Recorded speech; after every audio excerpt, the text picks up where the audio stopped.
Hello students, स्वागत है आप सभी का आपके अपने YouTube channel Prince food education में। आज की इस वीडियो में हम मैथ्स पेडागॉजी के 300 महत्वपूर्ण क्वेश्चन का पार्ट 12 करेंगे।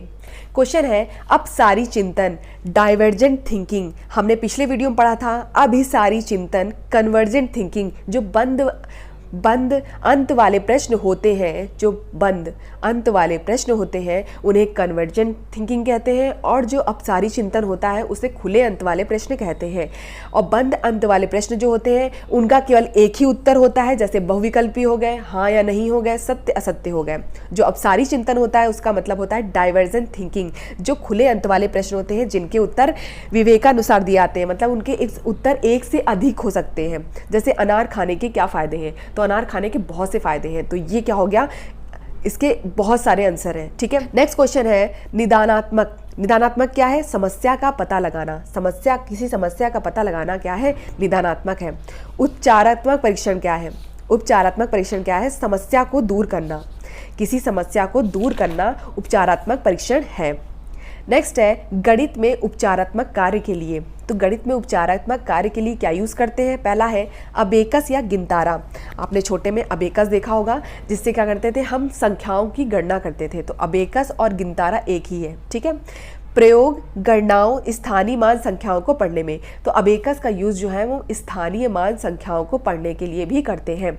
अबेकस या गिनतारा जो होता है वो प्रयोग गणनाओं और स्थानीय मान संख्याओं को पढ़ने में करते हैं। नेक्स्ट है जियो बोर्ड। प्रयोग 3D आकृतियों का, जैसे 3D आकृतियाँ कैसी हो गई, घन, घना, बेलन हो गए, उनका क्षेत्रफल या परिधि ज्ञात करने में, क्षेत्रफल और परिधि ज्ञात करने में हम जियो बोर्ड का इस्तेमाल करते हैं। तो जियो बोर्ड का इस्तेमाल हम 3D आकृतियों का क्षेत्रफल और परिधि ज्ञात करने के लिए करते हैं। 3D आकृतियाँ क्या हो गई, घन, घनाभ और बेलन। नेक्स्ट है जियो बॉक्स क्या कहलाता है? तो ज्यामिति से जुड़े उपकरण रखने वाले बॉक्स को हम क्या कहते हैं? जियो बॉक्स कहते हैं। जहाँ पे ज्यामिति से जुड़े उपकरण रखे जाते हैं वो जियो बॉक्स कहलाता है। नेक्स्ट है संख्या चार्ट। संख्या चार्ट को हम ग्रिड पद्धति भी कहते हैं। संख्या चार्ट को हम ग्रिड पद्धति भी कहते हैं। दशमलव संबंधी त्रुटियों को दूर करते हैं और उसे ग्रिड पद्धति भी कहते हैं। इसमें क्या होता है कि दशमलव संबंधी त्रुटियों को दूर किया जाता है और उसे क्या कहते हैं? ग्रिड पद्धति भी कहते हैं। नेक्स्ट है 10 ग्राम। 10 ग्राम क्या होता है? कि ज्यामिति की 2D आकृतियों में क्या हम यूज़ करते हैं? 10 ग्राम। 2D आकृतियों के लिए 10 ग्राम ज़रूरी है, और जियो बोर्ड जो है वो 3D आकृतियों के लिए है। नेक्स्ट पॉइंट है बिंदु शीट या डॉट पेपर, जिसमें डॉट डॉट होते हैं। तो ज्यामिति संकल्पनाओं की वृद्धि के लिए हम क्या करते हैं? बिंदु शीट या डॉट पेपर का निर्माण करते हैं। नेक्स्ट है वृत्तीय किट। तो वृत्तीय किट क्या है? भिन्न। जब भिन्न की अवधारणाओं को स्पष्ट करने में हम किसका यूज़ करते हैं? वृत्तीय किट का। वृत्तीय किट का हम यूज़ कब करते हैं? भिन्न की अवधारणाओं को स्पष्ट करने के लिए। नेक्स्ट है ग्राफ पेपर। दो वृत्तीय आकृतियों की तुलना करने में हम, जब दो वृत्तीय आकृतियां हैं उसकी तुलना में हम तुलना करनी है तो हम किसका यूज़ करेंगे? ग्राफ पेपर का। नेक्स्ट है मोतीमाला। तो मोतीमाला का यूज़ कैसे करते हैं? प्रयोग दशमलव संख्याओं के योग में। प्रयोग दशमलव संख्याओं के योग में हम मोतीमाला का यूज़ करते हैं। जब दशमलव संख्याओं का जो योग करना होता है तो हम क्या करते हैं? मोतीमाला का यूज़ करते हैं। नेक्स्ट है परिकल्पना। गणित संबंधी दक्षता में जो हम क्या करते हैं? गणित की जो लंबी आकृतियाँ होती हैं उनको पढ़ाया जाना चाहिए। एनसीएफ के अनुसार क्या था कि गणित की लंबी आकृतियों को पढ़ाया जाना चाहिए। ठीक है, गणित संबंधी दक्षता में करते उच्च कक्षाओं है तो क्या होता है कि गणित की जो लंबी आकृतियाँ उसको पढ़ाया जाना चाहिए।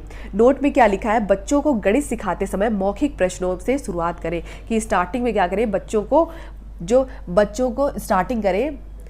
को सिखाते समय स्टार्टिंग करें वो मौखिक प्रश्नों से शुरुआत करें। इसके लिए 6 मुद्दे हैं: सुने, पढ़े, बोले, करें और करें, लिखें। लास्ट में आता है समस्या का हल। नेक्स्ट पॉइंट है गणित में बातचीत के कितने पात्र हैं? तो गणित में बातचीत के 2 पात्र हैं, बूझो और पहेली। क्या है? बूझो और पहेली। नेक्स्ट क्वेश्चन है दृष्टिबाधित बच्चों के लिए क्या प्रयोग करें? तो दृष्टिबाधित बच्चे जो होते हैं तो उनके लिए क्या प्रयोग करना चाहिए? टेलर टूल्स प्रयोग करना चाहिए। बहुसंवेदी सामग्री जैसे भिन्नों की किट होती है। बहुसंवेदी उपकरण जैसे हाथ से छूने वाले टूल्स होते हैं। श्रवणीय उपकरण जैसे कंप्यूटर और रेडियो हो गया। बोलने वाली घड़ी, ठीक है, तो टेलर टूल्स हो गया, बहुसंवेदी सामग्री हो गई, बहुसंवेदी उपकरण हो गए, श्रवणीय उपकरण हो गए और बोलने वाली घड़ी हो गई। ठीक है। नेक्स्ट है एनसीएफ का फुल फॉर्म क्या है? National curriculum framework. क्या है? National curriculum framework. उसके अनुसार क्या है कि पहला है कि स्कूली गणित जो है वो गतिविधियों पर आधारित होनी चाहिए। जो स्कूली गणित है वो गतिविधियों पर आधारित हो, ऐसा होना चाहिए। दूसरा क्या है कि गणित की भाषा रोजमर्रा उपयोग की भाषा है हो, कि गणित की भाषा क्या है? रोजमर्रा उपयोग की भाषा हो, हम इसको डेली यूज़ करें। नेक्स्ट है गृह कार्य बौद्धिक और मानसिक आधार पर होना चाहिए। गृह कार्य कैसा होना चाहिए? जिसमें बौद्धिक का भी विकास हो और मानसिक का भी विकास हो। और रोजमर्रा मतलब वो सामाजिक और आर्थिक विकास के लिए भी ज़रूरी होती है गणित। नेक्स्ट क्वेश्चन है जब बच्चा अंकों को उल्टा पढ़ता है तो उसे कौन सा विकार कहते हैं? तो जब बच्चा अंकों को उल्टा पढ़ता है तो उसे डिसलेक्सिया कहते हैं। क्या कहते हैं? डिसलेक्सिया कहते हैं। नेक्स्ट क्वेश्चन है चाक्षुष स्मृति क्या है? चाक्षुष स्मृति क्या है? जब बच्चा घड़ी की सुइयों में दो अलग अलग नोटों में और सिक्कों में अंतर करने में कठिनाई महसूस करता है। जब बच्चा घड़ी की सुइयों में दो अलग अलग नोटों में और सिक्कों में अंतर करने में कठिनाई महसूस करता है तो उसे चाक्षुष स्मृति कहते हैं। क्या कहते हैं? चाक्षुष स्मृति कहते हैं। गणित से संबंधित विकार है डिसकैलकुलिया। गणित से संबंधित विकार क्या है? डिसकैलकुलिया। तो इस तरह से 300 महत्वपूर्ण प्रश्नों का पार्ट 12 यहीं पर कंप्लीट हुआ। नेक्स्ट वीडियो में इसका पार्ट 13 कराएंगे। धन्यवाद, मिलते हैं अपनी नेक्स्ट वीडियो में।